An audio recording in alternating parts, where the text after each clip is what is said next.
wabarakatuh. Perkenalkan, nama saya Aniso Aida. Saya akan menjelaskan anatomi panggul dan pelvis.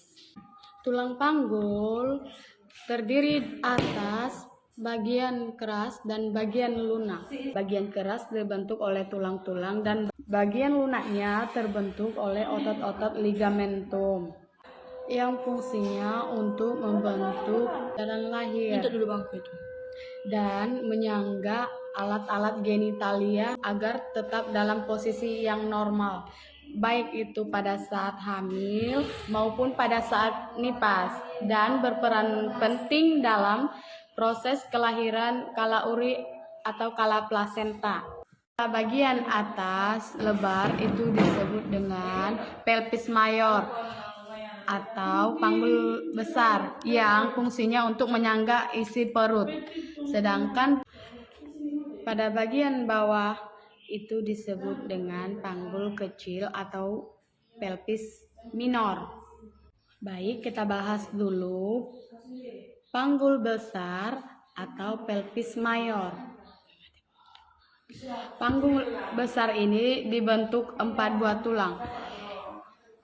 2 buah pangkal paha atau oskoksae kanan dan kiri terbentuk dari 2 buah tulang kelangkang atau oskoksae. Kemudian 1 tulang kelangkang atau os sacrum dan tulang tungging atau oskoksigis. Tulang pangkal paha ini ada bagiannya lagi.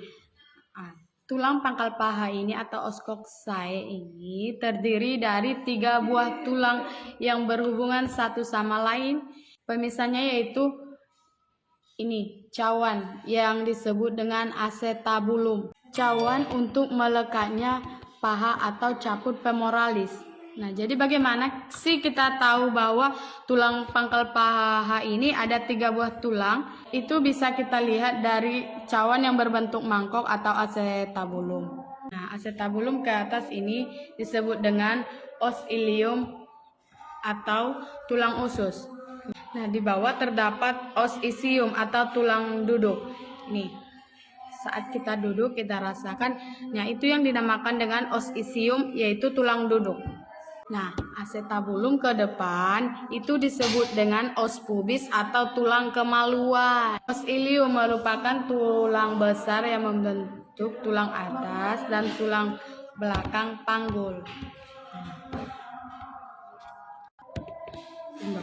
Pada bagian ke atasnya ada penebalan tulang yaitu disebut dengan crista iliaca.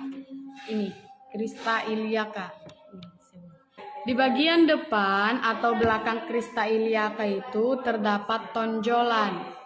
Ini dinamakan dengan spina iliaca anterior superior. Kenapa disebut dengan anterior superior? Karena dia kan berada di depan, namanya anterior. Karena dia di atas, makanya superior. Nah, ini spina iliaca anterior superior. Kemudian sedikit ke bawahnya itu terdapat lagi contolan pada tulang yang dinamakan dengan spina iliaca anterior inferior. Kenapa disebut dengan anterior superior? Karena dia berada di bawah dan juga di depan. Pada bagian belakang terdapat tonjolan spina iliaca yang disebut dengan posterior superior.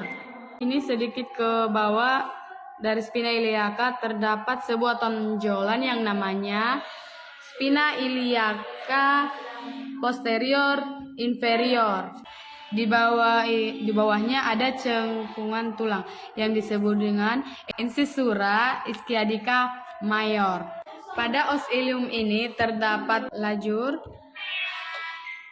yang disebut dengan linea innominata atau linea terminalis. Linea terminalis atau linea innominata itu ini.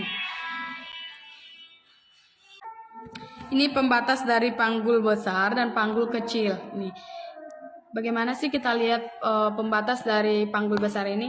Ini kita lihat dari linea innominata ini atau linea interminalis. Pada os ilium ini atau tulang usus terdapat fossa iliaca. Sekarang kita bahas tulang duduk atau os isium. Os isium ini terdapat di bagian bawah tulang usus. Ini yang menopang berat badan kita saat duduk, acetabulum ke bawah. Namanya os isium atau tulang duduk. Pada bagian belakang ini itu terdapat tonjolan. Pada tulang duduk ini, inilah yang memisahkan incisura ischiadica mayor dan incisura ischiadica minor. Di bawah crista iliaca posterior superior ini terdapat sebuah cekungan pada tulang namanya incisura ischiadica mayor.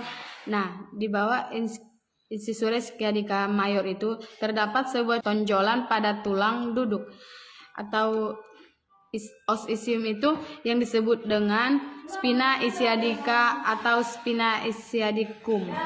Di bawahnya itu disebut dengan incisura ischiadica minor. Nah, ini ya, tulang duduk ini menopang badan kita saat duduk. Pada tulang duduk ini itu dibatasi dengan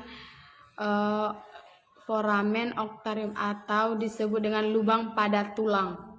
Tangkai tulang kemaluan ini yang menghubungkan antara os ilium dengan os pubis disebut dengan ramus superior os pubis.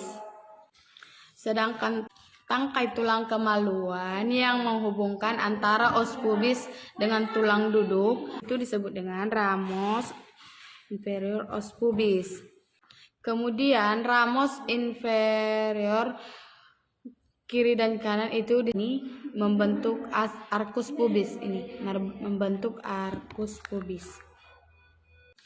Tulang pangkal paha kiri dan kanan itu disatukan atau dihubungkan oleh namanya symphysis pubis.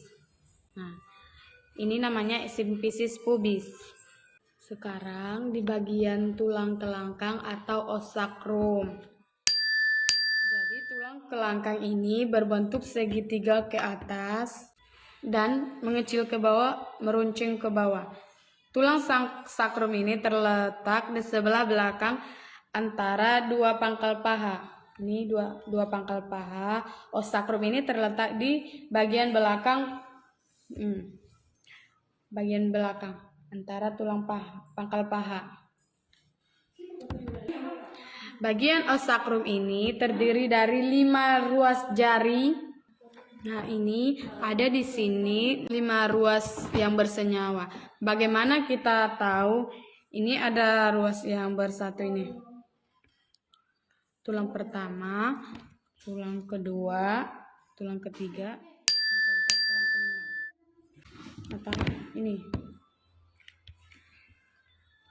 1, 2, 3, 4, 5. Ini disebut dengan foramina sacrali anterior. Kalau kita lihat dari belakang itu disebut dengan foramina sacralia posterior.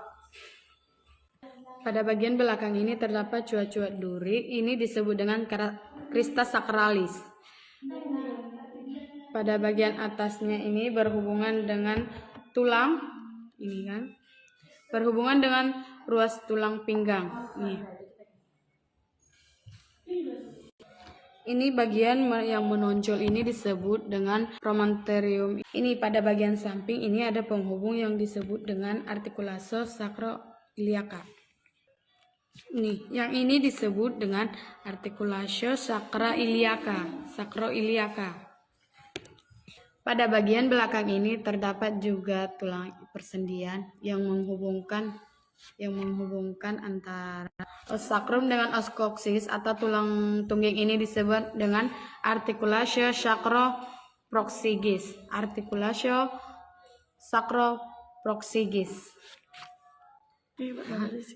Ini kita bahas tulang os coccyx atau tulang ekor. Tulang ekor ini atau tulang tungging ini os coccyx terdiri dari 3 sampai 5 ruas tulang yang bersatu. Pada saat proses putarapaksi proses kepala bayi ini bisa terdorong ke belakang 1 sampai 2 cm. Jadi seperti itulah penjelasan dari saya tentang anatomi panggul ini. Saya ucapkan terima kasih.